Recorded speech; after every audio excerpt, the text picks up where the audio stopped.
गेल्या 7 दिवसांपासून आखाती देशामध्येच म्हणजेच अमेरिका, इस्रायल आणि इराणमध्ये युद्ध सुरू आहे आणि याचा थेट फटका जो आहे तो भारतामधील उद्योगांना बसला आहे. सध्या आपण पिंपरी चिंचवड मधील इंडस्ट्री असलेल्या MIDC परिसरात आहोत. आपल्या सोबत या ठिकाणचे लघु उद्योगचे जे अध्यक्ष आहेत संदीप बेलसरे सर आपल्या सोबत आहेत. काय सांगाल, एकूण हे जे युद्ध सुरू आहे गेल्या 7 दिवसापासून सुरू आहे त्याचा थेट परिणाम आपल्या उद्योगांवर झालेला आहे? आता याचा आपल्याला जो परिणाम झालेला आहे कळायला अजून एक कमीत कमी 8-10 दिवस तरी जातील.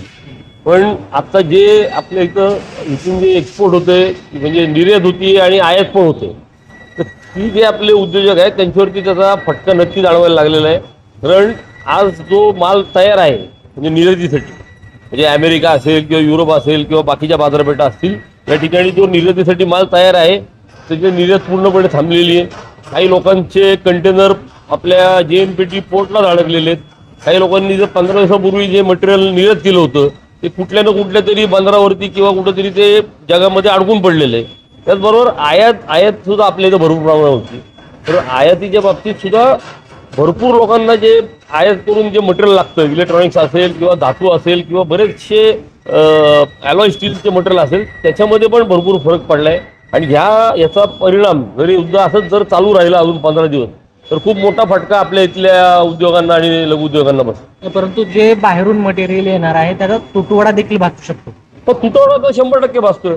म्हणजे आता तुटवडा आत्ता लगेच भासणार नाही, पण एक मी तुम्हाला बोललो जसं एक 15 दिवसामध्ये जरी थांबलं नाही तर जे काही पुढच्या ऑर्डर आपण इम्पोर्टसाठी दिल्या होत्या त्या सगळ्या थांबलेल्या आहेत. मटेरियल येतच नाही आहे तिकडनं, अशी आता परिस्थिती आहे. आणि हवाई वाहतूक ही परवडणारी नाही आहे.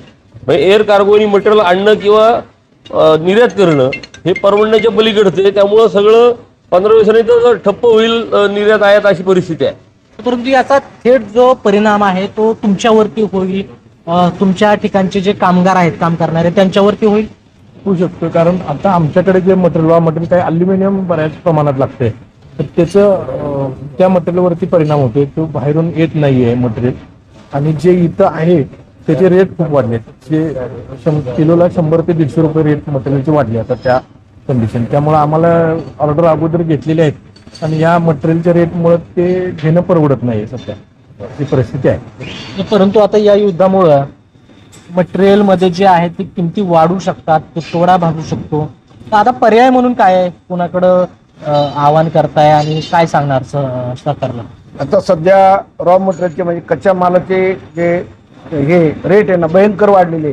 आता सध्या कच्चा माल मिळत नाही रॉ मटेरियल, त्यामुळं बिझनेस कसा करायचा ना आता कळत नाही. तर सरकारने याच्यावर काहीतरी उपाय काढून लघु उद्योजकांना मदत केली पाहिजे. परंतु आता जे संकट उभं राहिले तुमच्या समोर ते कसं पेलणार आहात? आता हे गेले पुढं 8-10 दिवसात काय याचे परिणाम दिसू लागतील. आता त्याच्यावर काय परिणाम होते ते बघावं लागेल. आपल्या इथे किती लघु उद्योग आहेत? आपल्या इथं पिंपरी चिंचवडमध्ये साधारण पूर्ण पिंपरी चिंचवड, भोसरी, MIDC आणि आजूबाजूचा औद्योगिक परिसर येथे मिळून जवळपास 15 ते 16 हजार लघु उद्योग आहेत. आणि याचा थेट फटका पुढील काही दिवसामध्ये बसू शकतो हे जर युद्ध सुरू राहिलं तर? हो, आता याच्यामध्ये फक्त डायरेक्ट निर्यात किंवा आयात करणारे पण लोक नाहीत. जे डायरेक्ट निर्यात आयात करतात त्यांच्यावर अवलंबून असणारे पण भरपूर लघु उद्योग ती साखळीच एक पूर्ण, तर त्या पूर्ण साखळीवरती पण त्याचा परिणाम पोचू शकतो. बघा, पिंपरी चिंचवडमध्ये 15,000पेक्षा अधिक लघु उद्योग आहेत. तर ही केवळ पिंपरी चिंचवड मधली परिस्थिती आहे. अशाच पद्धतीनं भारतामध्ये अनेक जे इंडस्ट्रियल एरिया आहेत, जे लघु उद्योग आहेत, त्यांची देखील अशीच परिस्थिती आहे. त्यामुळं हे जे युद्ध आहे ते थांबण्याची गरज आहे आणि त्यानंतरच हे जे लघु उद्योजक आहेत ते पूर्वपदावर येतील. कृष्णा पांचाळ, LS मराठी, पिंपरी चिंचवड.